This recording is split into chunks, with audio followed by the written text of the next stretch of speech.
28 al 40. Hay una hermosa escritura que quiero compartir con ustedes sobre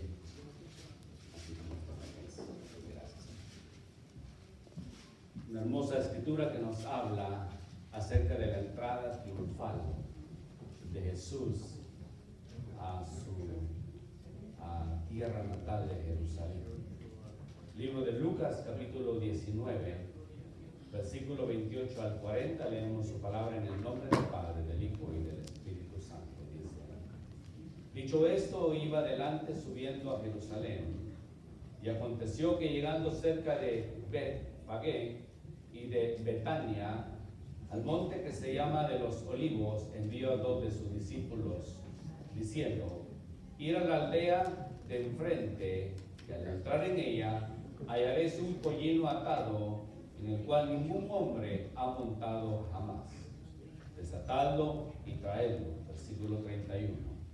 Y si alguno os preguntare, ¿por qué lo desatáis?, le responderéis así: porque el Señor lo necesita.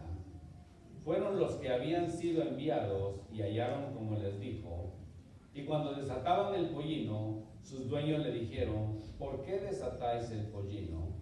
Ellos dijeron: porque el Señor lo necesita. Y lo trajeron a Jesús, y habiendo echado sus mantos sobre el pollino, subieron a Jesús encima. Y a su paso tenían sus mantos por el camino. Cuando llegaban ya cerca de la bajada del monte de los Olivos, toda la multitud de los discípulos, gozándose, comenzó a alabar a Dios a grandes voces por todas las maravillas que habían visto, diciendo: bendito el Rey que viene en el nombre del Señor, paz en el cielo y gloria en las alturas. Entonces algunos de los fariseos de entre la multitud le dijeron: Maestro, reprende a tus discípulos. 48. Él respondió y le dijo: os digo que si estos caerán, las piedras clamarían. Incline su rostro. Padre, en el nombre de Jesús te damos gracias por tu palabra. Yo solamente soy un instrumento en tus manos. Te pido que me uses para la gloria de tu nombre. Yo me escondo detrás del Calvario en el nombre de Jesús. Amén. Puede tomar su lugar en esta tarde.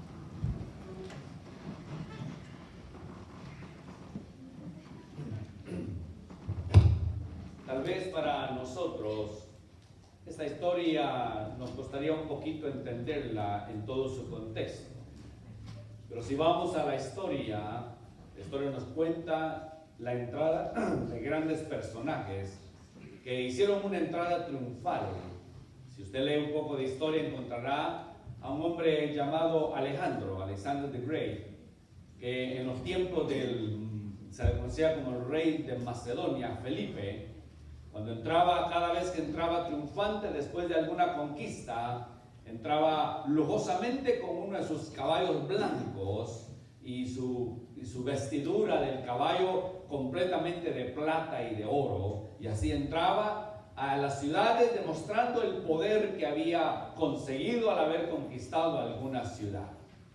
Y a través de la historia nos muestra también en la época de los romanos, cuando se escribe esta historia, también los césares de Roma, quienes eran los encargados de aquel entonces de gobernar al mundo entero, habían entrado también bajo esa dinámica. Cuando ellos entraban, no entraban en un venado o en un burrito, sino que usaban siempre también un caballo, símbolo de poderío, símbolo de autoridad. Y la gente, cuando el rey pasaba, los césares de Roma, los emperadores, la gente tenía que saludarlo, y para algunos en aquel entonces se les decía que no podían ver a los emperadores romanos porque eran dioses. Entonces solamente se inclinaban y la gente aplaudía y tiraba palmas o tiraba algunas otras cosas. Cuando se escribe esta historia en todo su contexto, podríamos haber esperado tal vez algo más grande, algo más espectacular, porque no era ni Alejandro el Grande, ni era el emperador romano, sino que era nada más y nada menos que el creador del universo.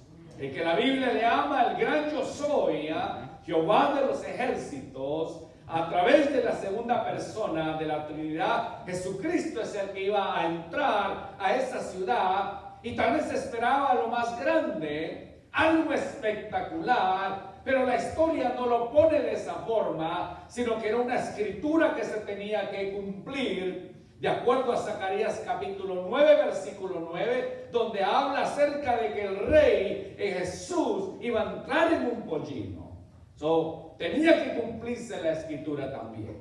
Cuando nos damos cuenta, los eventos que están a punto de acontecer y que Jesús no terminaría la semana que continúa, sino que este es el principio, podemos decir, de la entrada de un rey que más adelante, como rey también, como sacerdote, como hijo de Dios, iba a entregar su vida por toda la humanidad. Aquí nos damos cuenta en la escritura que los discípulos, a través de que no conocían completamente la escena que está sucediendo, se prestan ellos para anunciar, para aceptar y a la misma vez para que dentro de ellos también no quedara ninguna duda acerca de aquel personaje que ellos conocían solamente por Jesús de Nazaret. Aunque habían visto los milagros, habían escuchado las enseñanzas, habían visto grandes cosas a través de la vida de Jesucristo. Sin embargo, en la entrada no esperaba tal vez Jerusalén oprimido, una ciudad completamente bajo un imperio. Ellos esperaban encontrar tal vez en la persona del rey que los iba a liberar, que alguien podía entrar en un pollino, en un burrito, no cabía en la mente de ellos, pero Jesús quería demostrarles a ellos que la mansedumbre y la humildad del rey, aunque se merecía toda la honra y se merece toda la gloria, no era el propósito de él, sino era enseñarles a ellos que a través de la entrada triunfal iba a marcar en la historia, en realidad, quién era el rey que había llegado. Para el contexto de nosotros, tendríamos que leer un poco más de historia para poder entender acerca del evento que está sucediendo. Por un lado, encontramos a una nación oprimida, encontramos a una nación sin esperanza, encontramos a una nación que no puede entrar en la mente de ellos quién va a ser el libertador. ¿Quién es el que en realidad va a llevar a cabo la obra redentora? Y a ellos les cuesta todavía el poder llevar a cabo qué es lo que en realidad está sucediendo en ese momento. Tiene que haber una secuencia de eventos para que ellos empiecen a comprender poco a poco todos los 3 años y meses que anduvieron con Jesús. Este iba a ser el momento culminante para ellos, donde ellos iban a, por primera vez tal vez, a comprender, a entender que el Rey de Reyes iba a entrar en la ciudad de Jerusalén. Ahora, los eventos de la gente de adentro, la opresión social, la opresión económica, pareciera que tuvieran un velo en sus ojos, aunque por un momento fue quitado, aunque por un momento tal vez iba a ser abiertos sus ojos por primera vez en la historia, todavía a ellos les costaba un poco el poder entender por qué el Rey de Reyes iba a entrar en un pollino. Iba a entrar en un cold, en algo que tal vez para ellos, como veían a los césares de Roma, conocían a los emperadores, conocían a los conquistadores, cómo se lucían con sus caballos, pero ellos no podían todavía alcanzar a entender todavía qué era lo que en realidad el maestro le estaba diciendo. Las grandes celebridades hoy en día, cuando entran se les tira la carpeta roja que le llaman. Se les espera con una gran pompa tal vez. Y sin embargo, al creador del universo, al que había hecho los cielos y la tierra, al que estuvo en contacto en la creación del ser humano, se merecía tal vez más que lo que ellos esperaban o lo que ellos anhelaban, pero no era el propósito de Jesús de Nazaret demostrarles el poderío a través de un caballo o a través de un arma o a través de una montadura, sino quería enseñarles que el poder y la gloria era a través del poder nada más y nada menos que en la persona de Jesucristo. No en la apariencia para ellos. Ellos esperaban algo completamente diferente. Por eso cuando leemos las Escrituras nos damos cuenta del contexto, todo lo que está sucediendo. Iban pues, dice Jesús, delante subiendo a Jerusalén, y aconteció que llegando cerca de Betfagé y de Betania, al monte que se llama Los Olivos, que más adelante encontramos esa historia, a Jesús una vez más orando en ese lugar, envió diciendo: id a la aldea de enfrente, al entrar hallaréis un pollino atado, el cual ningún hombre ha montado jamás, desatadlo y traedle, y si alguien os preguntare por qué lo desatáis, le responderéis así: porque el Señor lo necesita. Fíjense que esa frase, porque el Señor lo necesita, en aquel entonces, cuando alguien tenía autoridad, como era el Imperio Romano, y llegaba algún teniente, podemos decir, algún centurión, y agarraba algo, la gente le preguntaba: ¿por qué lo tomas? Y él tenía que responder: porque lo necesito. Y al decir esas palabras, marcaba la autoridad hacia las personas. En otras palabras, ya no había otra más discusión, ya no había más discusión. Simplemente lo agarraba y lo tomaba y lo usaba para que fuera. Por eso se recuerda la Escritura cuando Jesús les dijo a sus discípulos, porque está escrito: cuando si alguien necesita, que le lleves una milla, porque era lo que se hacía bajo el Imperio Romano. Un soldado que llegaba cansado o tenía el armamento y encontraba a alguno en el camino y le decía: ¿sabes qué? Estoy cansado, cárgame esta herramienta o esta espada o lo que traigo por una milla. Y era una obligación hacerlo. Nadie podía discutir eso. Por eso Jesús les dijo: yo no les digo que lleven una milla, sino lo lleven una milla más todavía. Él vino a cambiar y a revolucionar completamente el pensamiento de ellos.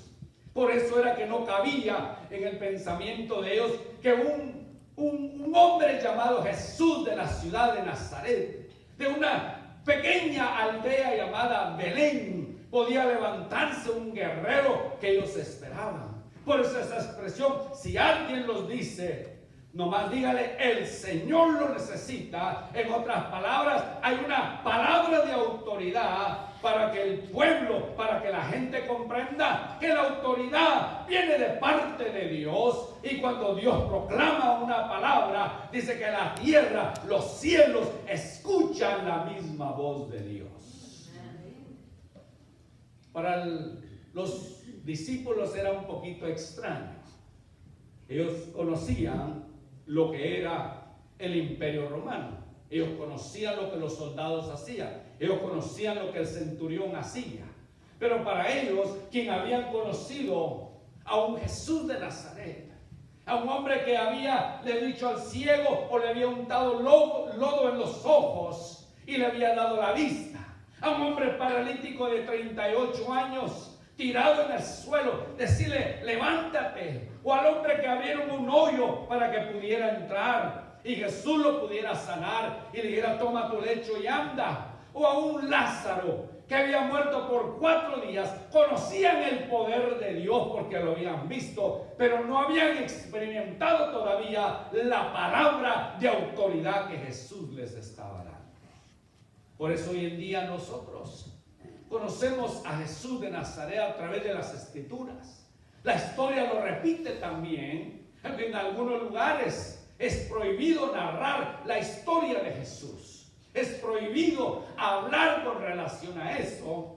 Pero cuando nos damos cuenta a través de la historia, cómo ha querido opacar la autoridad de Jesús, cómo han querido sacar incluso de las escuelas la autoridad de Jesús, cuando en aquel entonces, en los 60, las oraciones en las escuelas públicas era una obligación y necesidad para nuestros jóvenes. Pero después de 1960, cuando la quitan por primera vez, la nación cayó en una oscuridad y empezó a darle la espalda a Dios poco a poco. Ya no quisieron escuchar esa palabra. El Señor dice, o Jehová dice, o Jesús dice. Quisieron opacar esa autoridad, y producto de eso, años después, el primer presidente que es asesinado, John F. Kennedy, al haber cerrado, el haber llegado a un acuerdo, él tenía la autoridad de haber puesto y haber dicho: no, esta nación tiene que escuchar todavía la voz de Dios. Cuando nosotros cerramos nuestro corazón para la autoridad de Dios, vamos a ver solamente a un Jesús como un profeta, lo ven algunos, o como un hombre bueno. O algunos han dicho: era un hombre que nació fuera de su tiempo, no le correspondía nacer en esa edad, le correspondía nacer en otro tiempo. No lo vamos a ver simplemente como alguien que marca la historia como AD o como BC. No lo vamos a ver de esa forma. BC, before Christ, decimos, o AD, años dominos, hablando acerca después de Cristo. Simplemente lo vamos a ver como un hombre histórico. Y así, a través de la escritura, nos damos cuenta que los discípulos pensaban, analizaban y decían: pero esa expresión solamente es exclusiva para los romanos. Esa solamente se usa un hombre de autoridad, como un centurión o como el mismo César. Si el César decía: dame lo que tienes, ve a pedirle a lo que tiene el vecino, y llegaba el soldado y decía: voy a tomar lo que es tuyo, el vecino podía preguntar: ¿y quién ha dicho eso? Entonces el soldado o el centurión decía: el emperador lo ha dicho, el señor emperador lo ha dicho. Entonces el vecino tiene que decir que se lleve todo lo que quiera, porque marcaba una palabra de autoridad.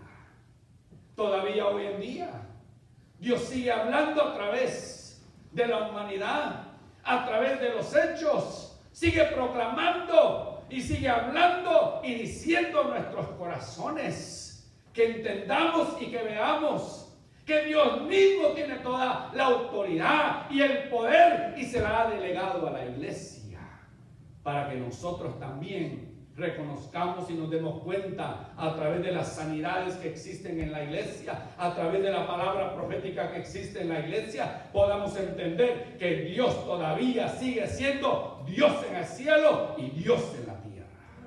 La palabra de Dios, cuando Él habla, no hay quien la pueda resistir.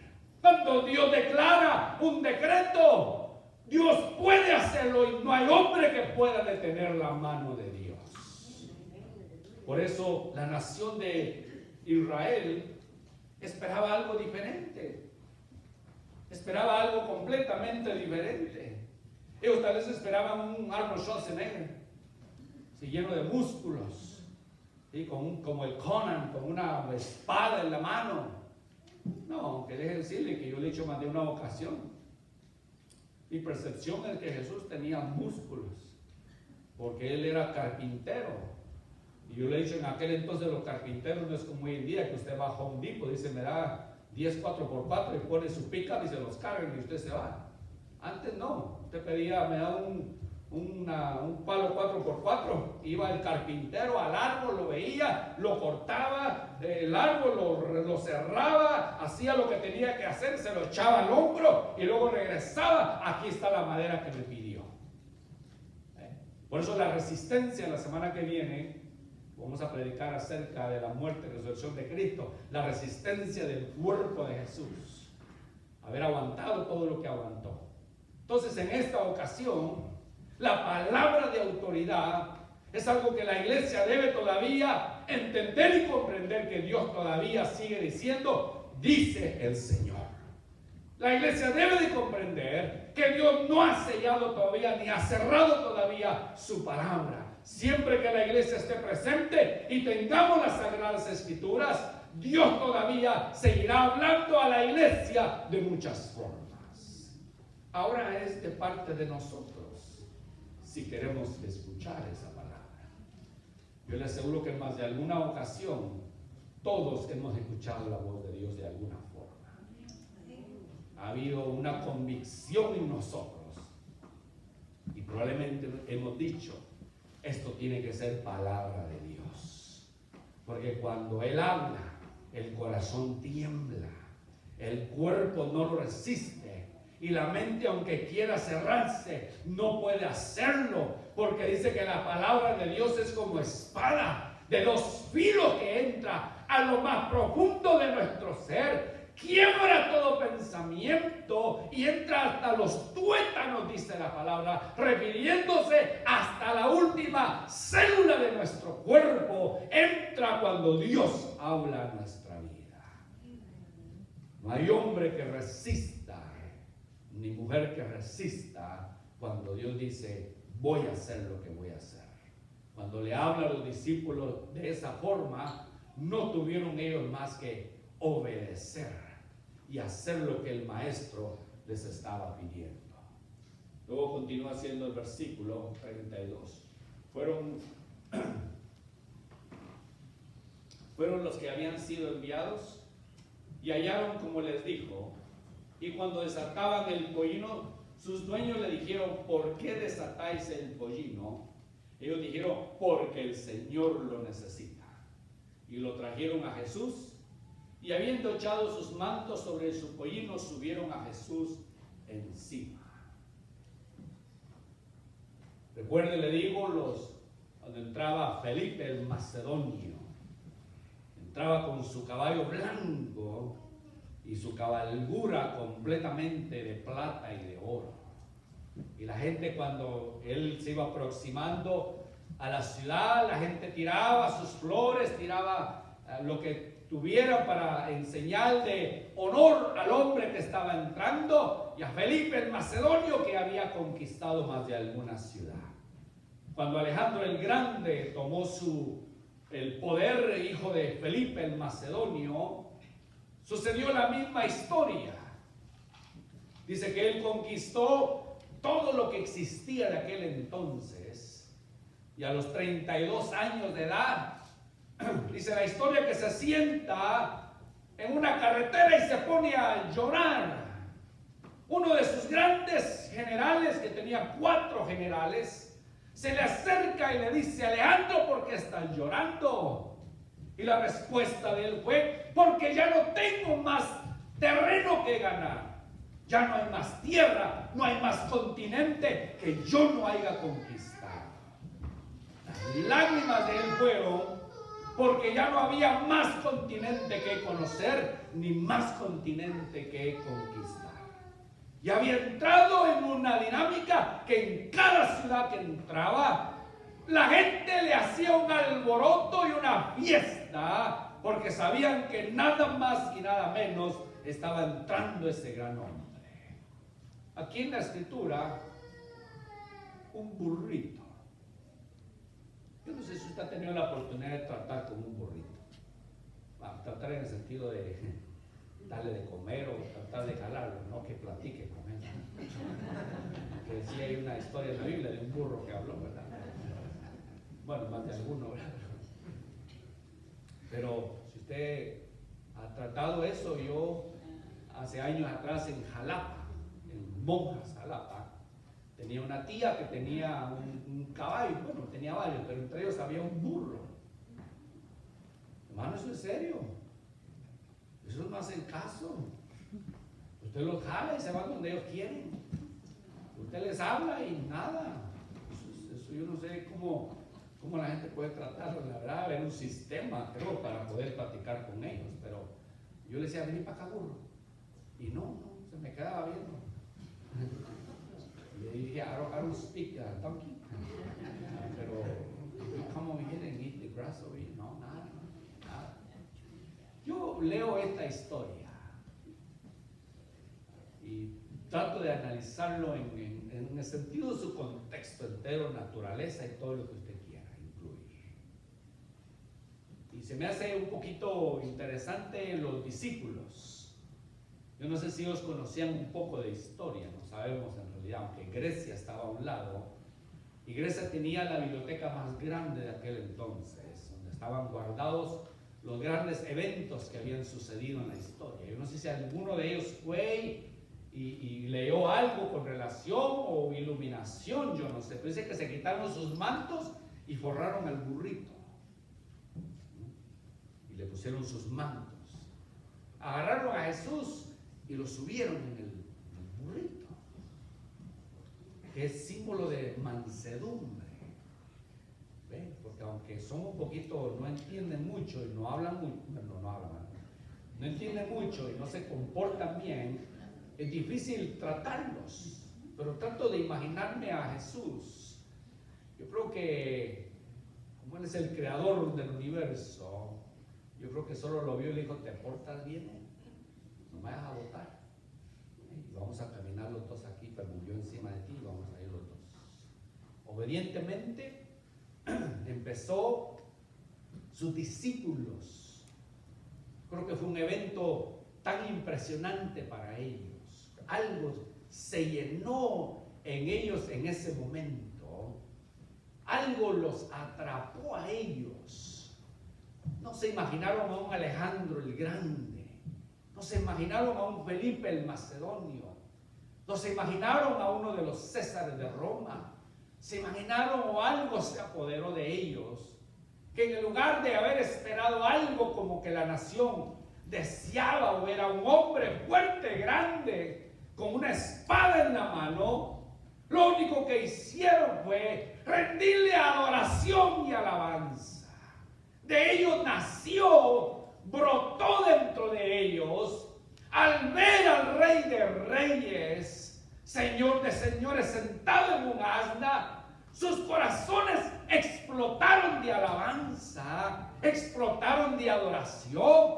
Jesús no les dijo: denme adoración, o les dijo: proclamen quién soy. Simplemente, hermano, cuando usted siente la presencia de Dios, algo lo empuja a usted a alabar, a adorar a Dios. Y usted siente algo que no puede explicarlo. Simplemente se mete en la ola y dice: aquí estoy. Y cuando usted se mete, usted se da cuenta que nada más y nada menos el Rey de Reyes está proclamando su nombre, y usted lo que hace es solamente darle alabanza y adoración. Los discípulos, algo se apoderó dentro de ellos, y lo único que empezaron fue a dar alabanzas, alabanzas, alabanzas, y esa misma alabanza contagió a otros. Y cuando van entrando a la ciudad, la gente empezó a escuchar el ruido. Yo creo que no solamente los discípulos estaban alabando, no solamente los discípulos estaban adorando. Yo creo que algo se apoderó de ese momento y la gente perdió el control. Y en ese momento lo que hicieron fue aceptar la adoración que Dios se merece, y empezaron ellos también a adorar el nombre de Dios. Y dice que agarraban sus palmas, sus mantos, y los tiraban en símbolo de respeto, símbolo de adoración, símbolo de que el Rey de Reyes estaba entrando. No sabían, tal vez, no comprendían todavía, pero algo se estaba apoderando de ellos, y lo único que ellos deseaban era adorar, adorar, adorar, y decían: bendito el que viene en el nombre del Señor. Por eso es muy importante, amada iglesia, la adoración a Dios. En ese momento usted piérdase. A Dios no le interesa tanto su voz. A Dios no le interesa nada de eso. A Dios lo que le interesa es que de usted salga una adoración. Si se va fuera de ritmo, usted piérdase, hermano. Si se pierde la tonada, usted piérdase en la alabanza, la adoración. No diga: oh, el hermano se perdió, la palabra no va así, va atrasado, va adelantado. Cuando usted se pierde en la alabanza, hermano, Dios no se fija en el ritmo de la música. Dios se fija en ese corazón que está en ese momento adorando. Y dice la Escritura que tiene adoradores en el cielo 24 horas, tiene mejores cantores que nosotros, pero Él presta atención a su alabanza. Él presta atención a su adoración. Y Él probablemente dice un momento: allá me están adorando también. Allá la iglesia hispanoamericana bautista de la Folsom también me está adorando. Y yo quiero escuchar esa alabanza. Yo quiero escuchar esa adoración. Porque los ángeles me adoran. Pero cuando me adora mi creación, que un día me los voy a llevar, que un día van a estar conmigo, que un día van a estar en las bodas del Cordero, yo quiero escuchar esa alabanza. Yo quiero escuchar esa adoración. Y así es que cuando usted se pierde en esa alabanza y en esa adoración, a Dios le agrada que usted le adore. Amén, sí, Señor. Dice el libro de Revelación que los ancianos se quitan sus coronas y las tiran en señal de adoración hacia Dios. Muchas veces tenemos que hacer a un lado nuestros prejuicios para poder adorar a Dios verdaderamente. Amén. Tenemos que hacer a un lado tantas cosas y dejar que Dios acepte mi oración. Y no que sea como un címbalo que retiñe nada más, sino que sea verdaderamente recibida por Dios en las alturas. Continúa diciendo algunos minutos más. Versículo 39. Entonces algunos de los fariseos de entre la multitud le dijeron: Maestro, reprende a tus discípulos. Él respondiendo le dijo: os digo que si estos cayeren, las piedras clamarían.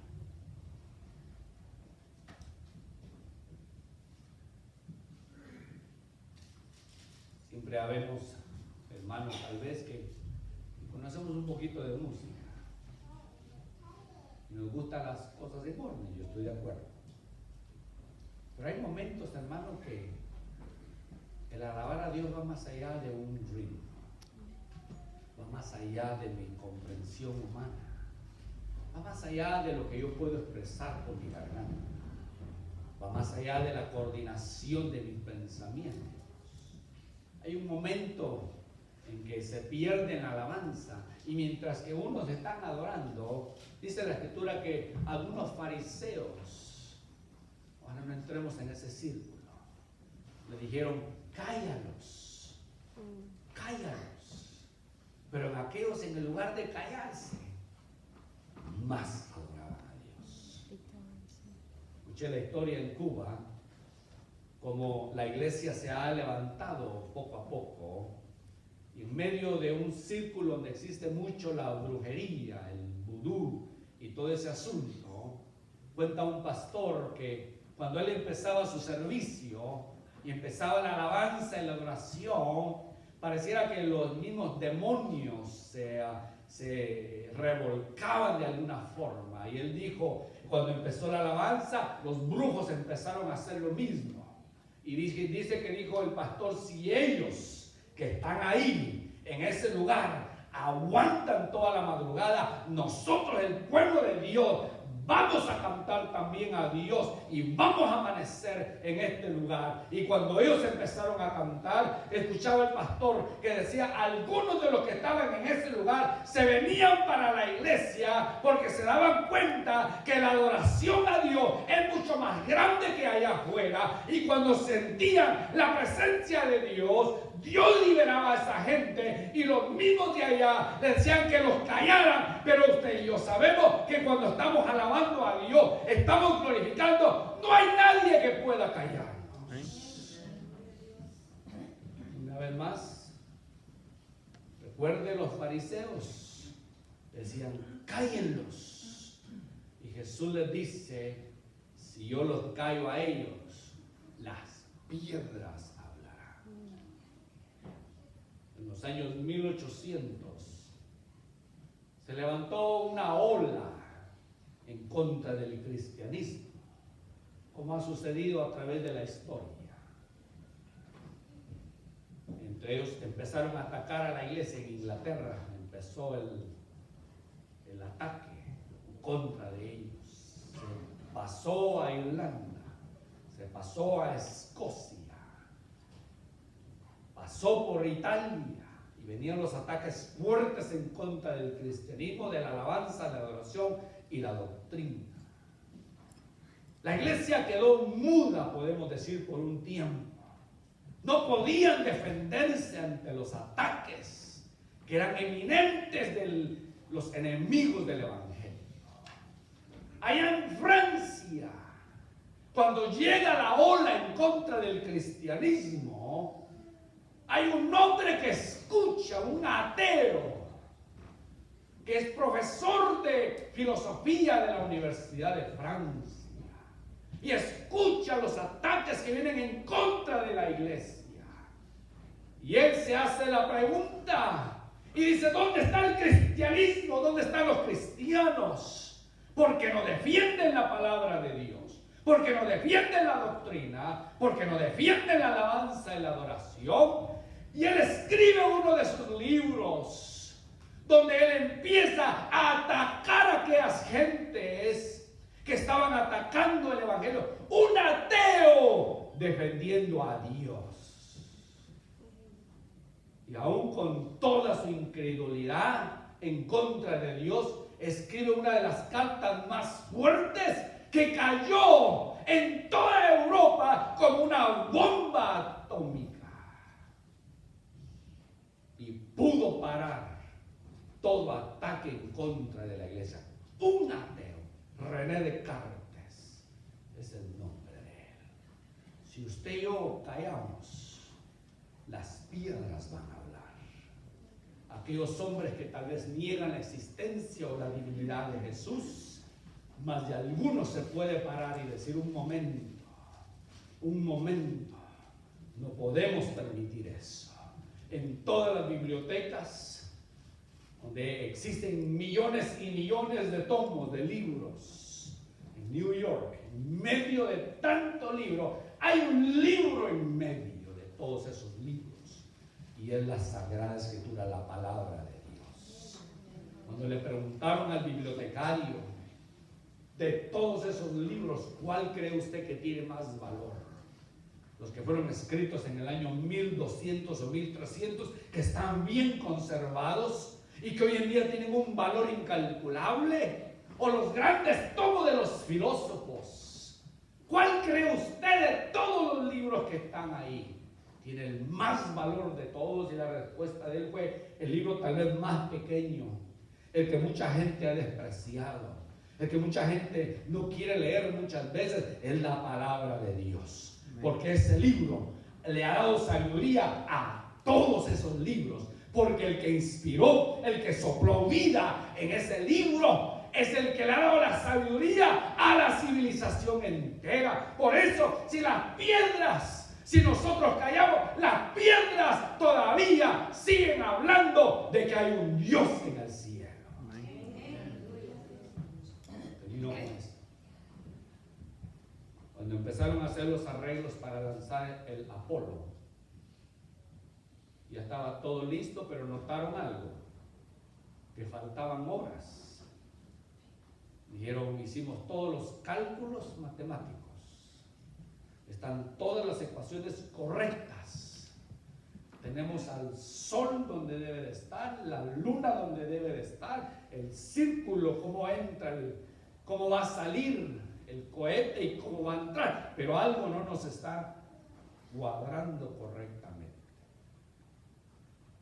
De todas las piedras que estaban ahí, cerebros, una piedra de ellos se levantó y dijo: allá lejos me acuerdo yo que hubo una batalla que se libró, donde este hombre estaba batallando y se dio cuenta que la noche le iba a llegar, y dijo: si la noche me llega, estos hombres que están batallando contra mí tienen ojos de gatos, ven nocturno, nos van a aniquilar a todos.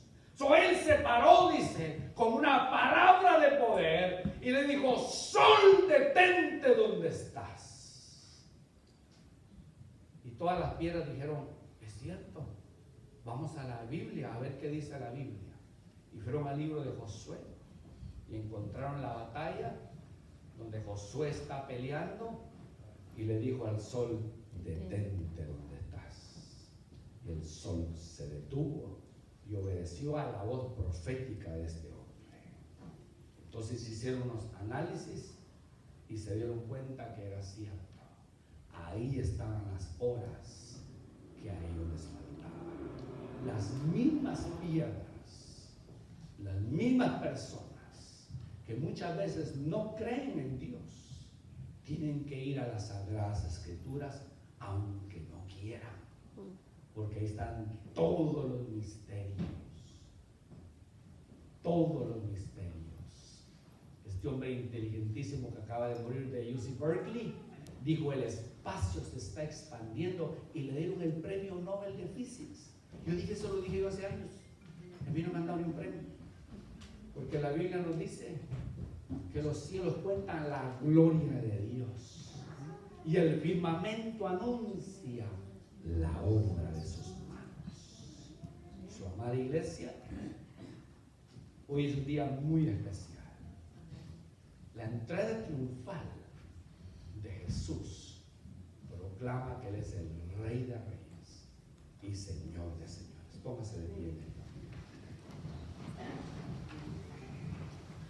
Proclama que Dios es Dios, Él es el Rey de Reyes y Señor de Señores. Y Dios le toca a la puerta